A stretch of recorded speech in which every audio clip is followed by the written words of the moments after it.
تعالى بقى نخش في اللوكال كونسترينز. يعني احنا اتكلمنا في الديزاين كونسترينز وقلنا الديزاين كونسترينز دي جلوبال، بتمشي على كل المواسير. واتفقنا حتى في السلوب ده ان احنا لما نيجي نعمل تيبل يفضل ان احنا نثبت الميل مينيمم والميل الماكسيمم، بحيث ان احنا ما نخليش البرنامج يقعد يلعب هو لوحده. يعني مش كل 30 متر ولا كل 25 متر يقعد هو يختار لي ميل الماسوره. اتفقنا ان احنا لما نيجي نعمل ديزاين لازم على الاقل نثبت الميل لعدد كبير من المواسير. يعني 100 متر 200 متر كده يبقى كويس جدا ان احنا نقدر نثبت الميل. طيب عايزين بقى نلعب في اللوكال كونسترينز. يعني انا دلوقتي لما جيت صممت طلع لي كل المواسير 3 وربع مثلا اللي هي ال 200. فالمواسير اللي في الاول ال 200 دي لقيت ان المواسير دي يعني الافضل انها كانت الميل بتاعها هيزيد شويه نتيجه السلوب، نتيجه اسف السرعه المينيموم قلت عن المينيموم مثلا، نتيجه مثلا ان عندي الارض ذات نفسها منحدره. فهي المفروض تخلي لي المواسير دي ميلها على الاقل قريب من ميل الارض او يساوي ميل الارض في حاله ان السرعه هتبقى لسه ما عدتش الميل الماكسيموم، السرعه الماكسيموم. زي برضو عوامل تانية كتير لها علاقة زي الكرة مثلا لها علاقة في البداية. ساعات الشارع يبقى صغير، زي ما كان مازن بيقول إن إحنا عايزين نتكلم على حتة الانسبكشن، غرف التفتيش. فأنا عايز أخلي غرف التفتيش دي على أعماق أقل طبعا من المطابق، يعني مش متر 20 بتبقى أصغر. فإزاي إن إحنا نقدر نعمل الكونسترينز دي كلها؟ اولا لو احنا عايزين ماسوره واحده، تعال نتكلم على ماسوره واحده. اضغط على ماسوره واحده كده دبل كليك، هتلاقي هنا في حاجه اسمها سبيسيفاي في الديزاين، سبيسيفاي لوكال بايب كونسترين. يعني انت عايز تعمل لوكال كونسترين للبايب دي فولس ولا ترو؟ اقول له ترو، دبل كليك عليها تبقى ترو. انزل بقى، انت عايز الماسوره دي بارت فول ديزاين، نفس الكلام بالظبط اللي احنا خدناه مفيش اي اختلاف. اه انا عايز بارت فول ديزاين. عايزها كام؟ عايزها مثلا تلتين على حسب زي ما اتفقنا الدنيا بتاعتي. طيب انا عايز مالتيبل بارلز، لا مش عايز اتنين، مش عايز تلاته، انا هي ماسوره واحده اللي انا اشتغل عليها.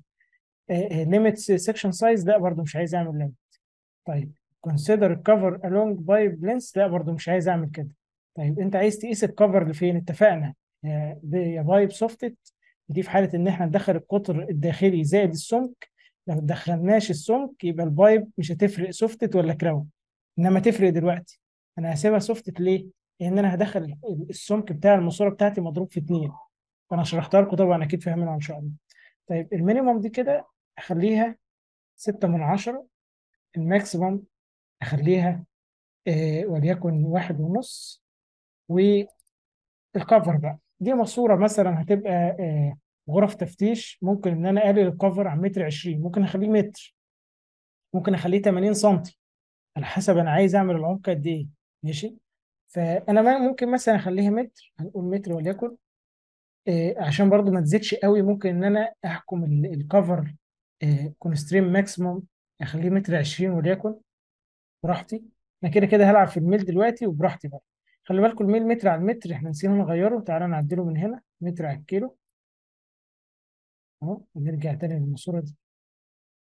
ممكن بقى اخلي هنا هي كانت 3 وربع مثلا، انا مش عارف احدد الماسوره دي الميل الافضل بالنسبه لها ايه، تكون ماسوره واحده. فممكن لو هي 200 اديها 3 وربع مينيمم وماكسيمم 100. طبعا ده في حاله ماسوره واحده. طب لو عده مواسير انا كده هو سبته هيختار، يبقى انا كده كل اللي بلعب فيه نفس الديزاين كونسترينز الجلوبال، ولكن انا هنا بلعب في ماسوره واحده فهي لوكال كونسترينز. طب لو انا عايز اعمل عده مواسير، عايز اخلي الثلاث مواسير دول ياخدوا نفس الميول، بحيث ان انا اثبت الميل زي ما اتفقنا واخليه شكله ظريف كده. فهاجي كليك يمين ايديت جروب. طبعا قبل ما اعمل كده انت لو معلم على مانهولز مع البايبس ما تخافش. يعني انا لو انا دلوقتي عايز اعدل في المانهولز دي الاثنين دول بس هعدل، لو انا عايز اعدل في المطابق دي بس عادي جدا. فانت معلم على ايه مش مهم، المهم ان انت لما تيجي تعمل ايه الجروب هو الراجل هيجيب لك الايه، هيجيب لك التيبلز اللي انت مكريتها والتيبلز الاساسيه. طبعا التيبلز الاساسيه فيها كوندوت وفيها مانهول، لو دخلت على الكوندوت هيجيب لك الثلاث مواسير، لو دخلت على المانهول هيجيب لك المانهولين اللي انت معلم عليهم. فانا هضغط هنا كده على الكوندور تيبل، يا اما دبل كليك يا اما اضغط واقول اوكي. جاب لي الثلاث مواسير هم. ارجع بقى هنا كده، لو ما لقيتش الاعمده دي معاك، انت خلاص عرفت انك هتجيبهم من هنا، من الحته دي كده، من علامه الايديت دي. تقدر انك تخش وتضيف الحاجه اللي انت عايزها. ايه بقى الحاجات اللي انا عايزها؟ عايز هنا سبيسيفاي لوكال كونسترينز مره واحده بقى، عايز اعلم على الثلاث مواسير اخليهم كلهم لوكال كونسترينز. كليك يمين على العمود جلوبال ايديت، واروح عامل علامه صح هنا كده، اقول له اوكي. فكده علم لي على الثلاثه اتفتحوا. طيب الفيلوسيتي مينيمم بالنسبه للثلاث مواسير 6 من 10. طيب الفيلوسيتي ماكسيمم بالنسبه للثلاث مواسير 1.5. طيب الكفر كونسترينز بالنسبه للثلاث مواسير وليكن متر، الماكسيمم وليكن متر 20. المينيمم هنا انا عايزه 6، والماكسيمم انا عايزه 6. كده انا عملت ايه بقى؟ كده انا خليت البرنامج هيثبت على الست، يمشي لي الثلاث مواسير ست غصب عنه. الديزاين كونسترينز الجلوبال اللي هنا فيها المواسير ال 200 داخله 3 وربع مينيمم وماكسيمم، وجيت انا في الثلاث مواسير دول خليتهم ست. فهو هيخلي الثلاث مواسير دول زي ما نقول كده حاله شاذه عن بقيه المواسير ال 200. طبعا زي ما اتفقنا ميجر كفر تو بايب سوفت. تمام.